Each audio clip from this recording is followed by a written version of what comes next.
Hello, this is Puppy the Candy. I just wanted to start recording these audiobooks for I guess these are the books I've been writing, but, people want to hear me reading them. That's funny. Hello, this is Kenny the Puppy. Hello, this is Kenny the Puppy. This is a recording for an audiobook that I am recording.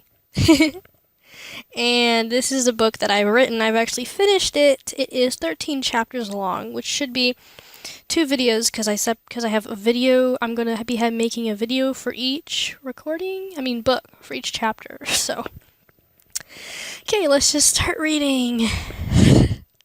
Chapter 1. And this is for the Stronger Than Legends Bedrock Breakers series. Book 1 in the Bedrock Breakers series. There should be 3 in all. I just have finished book 1 and have started book 2, but have not finished it yet. Or finished chapter 1, but, I'm getting there. Okay. Chapter 1, book 1. The fiery glow of the nether was thick with heat. Embers from the fires flew all around, following the slight breezes. A towering nether castle poked through the fiery fog. The nether bricks forming the castle seemed to make the nether even more terrifying. Through the dark red windows of the castle, a throne surrounded by cooling lava stood proudly. The one who owned the castle was not sitting in the throne he had made. Instead, he stood before it. He faced his most trusted warriors, who were bowing before him. They were so still, they looked like statues. There were 5 in each of the 2 rows, 10 in all. The warrior bowing right in front of him was the strongest of them all. The owner of the castle's glowing wide eyes marveled at his greatest warrior, for he had just recently destroyed Entity's strongest soldier. And now they had the upper hand. I have a new mission for you, Flashsparkotron. I want you to lead the others on a quick errand. Really, Eli? Eli? This is a proper recording. Didn't you read the sign? No. Go! Bye-bye. Close the door behind you, too. Did you really come in here just to annoy me? Okay, just close the door, please.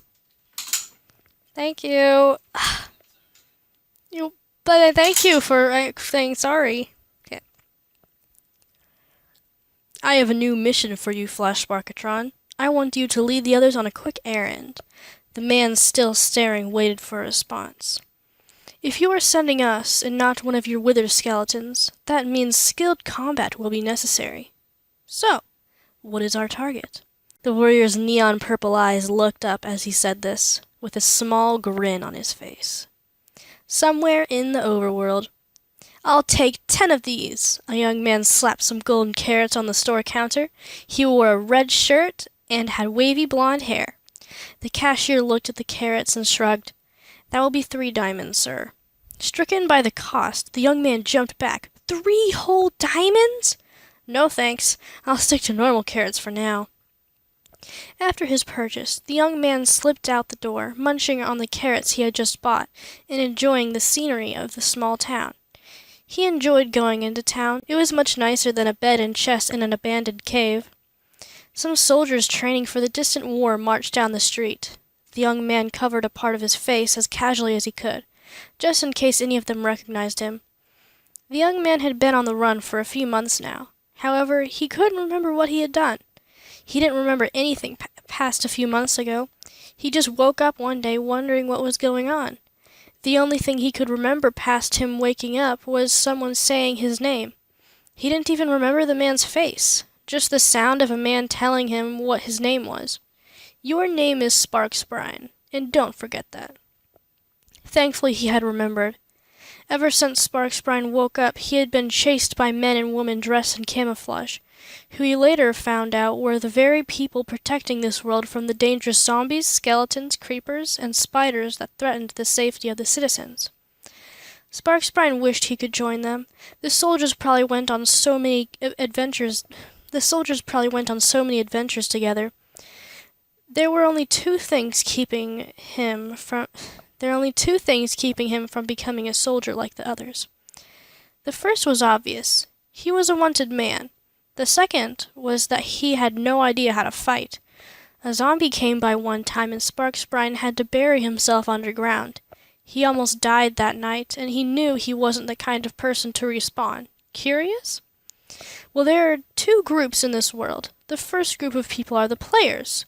If they die, they would respawn and go back to what they were doing as if they had never left. The second group of people were the micro-citizens, who couldn't respawn. They're also the ones who usually stick together and build towns while the players wander about. Many players call the micro-citizens AI. Many of the micro-citizens, or micros, call the players dreamers, or sometimes, if they want to sound smart, dreamers of another dream. The sun was beginning to set as Sparksbrine slowly strolled to the edge of the town towards his little cave. A purple flash of light suddenly beamed as another portal appeared right in front of him. Knowing he was in trouble, Sparksbrine ran into town. Help! Another portal appeared outside of town! Sparksbrine hoped that a soldier or even a lumberjack would rush to help him, but no one came. No one was there to save him. Sparksbrine looked around at the empty village in terror. Both the players and micros were gone. Silence haunted the usually busy streets. Only the setting sun moved in the background. Sparksbrine ran to the very center of town. Still, no one was there. Anyone there? Silence. Then, in the middle of town, another nether portal appeared, and out came a warrior with neon purple eyes and a large sword that looked like it was crafted with ender pearls. Time to vanish, Sparksbrine! The warrior was followed by 9 others who looked as fierce as him, but the first was the only one with neon purple eyes. Sparksbrine darted to one of the 4 streets that led outside the center of town, but before he could run away, obsidian was placed in record time, forming an impenetrable wall that kept the target from escaping. Sparksbrine turned and ran towards the other exit, but soon they all were blocked off in the same way by other warriors. No. Sparksbrine looked around frantically for a place to run or hide, but every door and window had been blocked off as well by the other members, leaving Sparksbrine no choice. He would have to fight. Realizing this, he pulled out whatever he could use as a weapon. He didn't have much, but he did have a fishing rod. With a sudden burst of courage, Sparksbrine leapt out towards the purple-eyed stranger. Everyone watched to see what he would do. His fishing hook flinging everywhere, Sparksbrine at least wanted to confuse or scare the warrior. That didn't work. As soon as Sparksbrine came close enough, the purple-eyed stranger swiped his arm out and smacked Sparksbrine across the face. The impact sent him flying. The young man struggled to get back up. Then the warrior teleported like an enderman to Sparksbrine and held him up by the shirt. Then he threw him to the ground, and all his companions cheered. Easiest fight ever. The purple-eyed stranger grinned an evil smile, which slowly faded to a compassionate frown as he thought about his orders to completely obliterate this foe. Then the purple-eyed stranger raised his sword with a straight and demanding face. He yelled to the young man, only slightly younger than himself. "Don't be a coward! Draw your sword and fight me like a soldier! Don't stay on the ground as if you are already nothing but a puff of smoke! Stand up and fight!" This encouraged Sparksbrine to slowly stand to his feet and pick up his fishing rod. "Oh, come on, Neon! You had him down right then and there! You could have just finished him and then we could go back to train for the big fights." This was groaned by another young man who was growing bored. They saw all this as a game. None of them looked the age above 18. Sparksbrine himself was only 15. Neon was only 16. Everyone else there looked 16 or 17, maybe 18. Everyone knows destroying someone without them fighting back is never fun, Neon lied. He had never harmed anyone like this before. Until now, he was sent to fight armies of zombies or skeletons, while his master fought the big stuff like Entity 323 herself. This was on a whole nother level, and Neon wanted his foe to have a fighting chance. In response to his friend's complaint, Neon tossed a diamond blade to Sparksbrine, causing even more commotion among the impatient teens, who just wanted it to end. "Oh, come on, Neon! Really? My grandma is tougher than you. Don't forget to give the poor fellow a cookie while you're at it. What is this? A charity? You're gonna give the man a blanket too? Where's the ruthless Neon we all know and love? I want him back." And Neon just shrugged and rolled his eyes. He knew them too well to think they actually meant all of that. Neon turned to see Sparksbrine holding the diamond blade, marveling at it shimmering in the lamplight. He had never even seen one before. He only heard stories about how powerful they could be if they were in the right hands. But Sparksbrine had never even held a Sparksbrine had never even held a wooden sword before. He had only seen how others used theirs. Sparksbrine then grasped the handle firmly and mimicked a few simple slicing movements. A few simple slicing movements he had seen others do while fighting mobs. He did this in a threatening way, hoping to get a worried reaction from Neon. Neon only blinked, unimpressed. Seeing that there was no way to scare Neon, Sparksbrine stood in a defensive position and waited for Neon to come at him. The bruise on his cheek reminded him that offensive was not a good idea. The two of them stood, facing each other, waiting for the other to attack. Then finally, Neon charged with his Ender Pearl sword and struck him with a simple slice aimed at the top of Sparksbrine's head. Sparksbrine was able to block it. Neon continued to slice at him with some more simple moves. Neon was beginning to like this kid more. Sorry guys, it's been a while since I've read this chapter. I haven't memorized every single line. I have like 15 books. Don't be mad at me. Okay. Cutting this out. Don't forget future self. Okay. Neon was beginning to like this kid more and more, and didn't really want to hurt him. "Come on, Neon, you can do better than that. Use the triple tower toppler," his friends were beginning to shout out at him. "Use the fantastic fury. Use your famous kebab cooler." They all knew he was holding back, and they began to worry he was growing softer by the minute. One of them jumped down. He was followed by another, then another, until all were down from the obsidian wall, which they had been watching the fight from, and surrounded Sparksbrine. Then Sparksbrine knew he was in trouble. They all took turns swinging at him as if it were some sort of game. They then began using those moves they had been shouting before. Poor Sparksbrine was hit from one side of the circle to the other like a helpless ping-pong ball. Neon now felt sorry for him, but had joined his friends in their little game.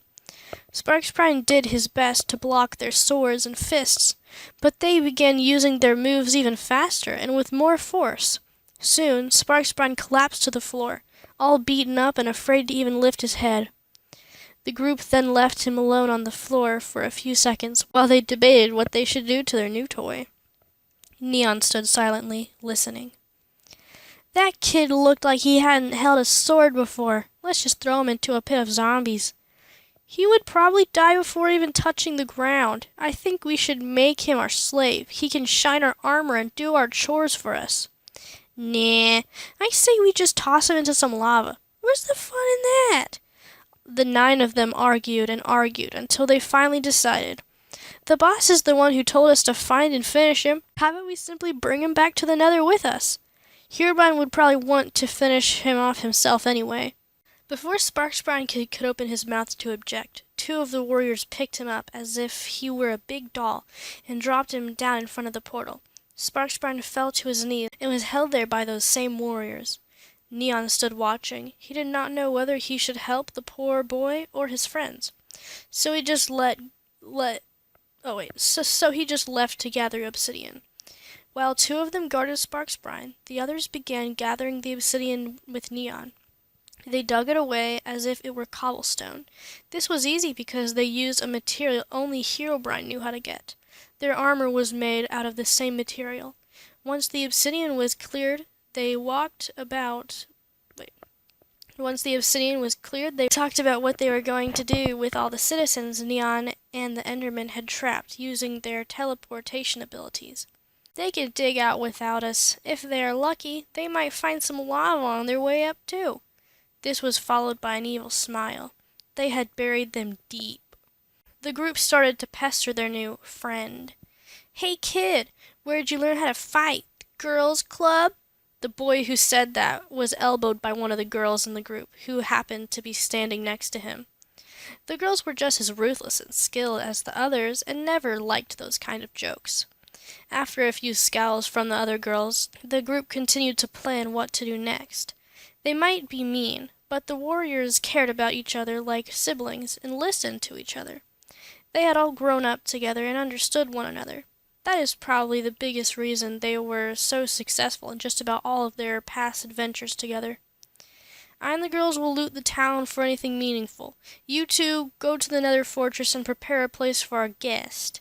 And you two scan the perimeter and check for any possible threats. The rest of you make sure Sparksbrine doesn't go anywhere." Neon was clearly in charge as he gave these commands. Immediately they all split and did what they had been told to do. Sparksbrine had no one at his shoulders anymore. Everyone believed he was too weak to run. However, this was all part of Sparksbrine's escape plan. He wobbled about like a rag doll and shook when he rose so that he would seem worse than he was. He was hurt and definitely could use some food, but he wanted everyone to underestimate his strength and give him the perfect opening. The ones who were left in charge of him began practicing fighting while eating. One of them almost choked, so don't try it yourself. They just wanted to try something different. They had already trained, fighting with their feet, with their mouths, blindfolded, backwards, on top of burning embers with no shoes, and even just normal wrestling. Sparksbrine took his chance when one was trying to make the other cough the food out. He sprinted out of there as swiftly as he could, running as fast as possible. He didn't hear anyone chasing him, so he hid behind a house and chomped every carrot until his health was back to normal. Now he wasn't worried about dying at any moment anymore. Sparksbrine knew the signal to call for help. It was a universal signal in this world. Anyone who saw it would know someone needed help. So he dug deep into his pockets and pulled out a firework. Everyone had one. It was a need. Sparksbrine sneaked as quickly as he could to the edge of the town, where the firework could be seen easier. He hoped he wouldn't be found by the warriors as quickly. Whoosh! Sparksbrine's firework flew up into the sky and exploded. The sparks formed a creeper face. Hopefully a traveler or soldier was walking by. "There he is! He's calling for help! Get him!" Familiar voices from behind had shouted to the others. They knew he had escaped and were heading his way. So he ran. Sparksbrine knew he would not last long out in the forest, especially at night. He ran between some of the buildings and climbed up the side of the rooftop. There he had the advantage. He could jump from roof to roof easily and escape the others much quicker. He just had to stay hidden. "I think he's on the roof! Find him!" The warriors were hot on his trail. They began climbing or building their way up so they could see their runaway target. Now almost all of them were chasing him. Neon was in the nether looking for the other two. Sparksbrine had to think fast. He ducked and dodged the fishing rods and arrows that were flung at him. He crawled and jumped to stay out of sight. He parkoured like his life depended on it. His life did depend on it. All Sparksbrine could do was hope for someone brave and strong to save him, someone like Diamond Master, who was a famous player in his world. After a while of dodging, Sparksbrine was caught by a fishing rod. It wrapped around him and hung on tight. Several others ran over to tie him up. They made sure to tie his wrists tightly. "No escaping us! You thought you could get away that easily? I was getting worried we lost you back there. Nice try, you noob! Sparksbrine was then dragged back to the nether portal and pushed down in front of it. All 7 of the warriors stood around Sparksbrine, fishing rods in hand. Each fishing rod was tightly wrapped around Sparksbrine, who was still struggling to wiggle out of the twine. He knew they wouldn't fall for the same trick again. Neon jumped out of the nether portal with the other 2 behind him. Once Neon saw that Sparksbrine had been captured, the warrior on his face changed to a pleased smile. Good job, guys. Neon looked at Sparksbrine with an amused look in his glowing eyes. One of the other warriors replied, just when we thought this was going to be the easiest task ever, our new friend decided to play a game of hide and seek. The one who said that laughed under his breath, and a few others chuckled. A warrior who looked the toughest of them all interrupted their giggling. I suggest we stop messing around and finish our mission. Herobrine wouldn't want us to be gone much longer. The warrior then mumbled something under his breath that no one could hear. The warriors organized themselves and began walking towards the portal. They would have made it through the portal. They would have taken Sparksbrine to Herobrine. Sparksbrine would have to face his fate if that help he had called for hadn't come. Yay, end of chapter. Oh my goodness, I'm not used to talking. My throat is sore. It's only been a few minutes. Well, this is going to be fun.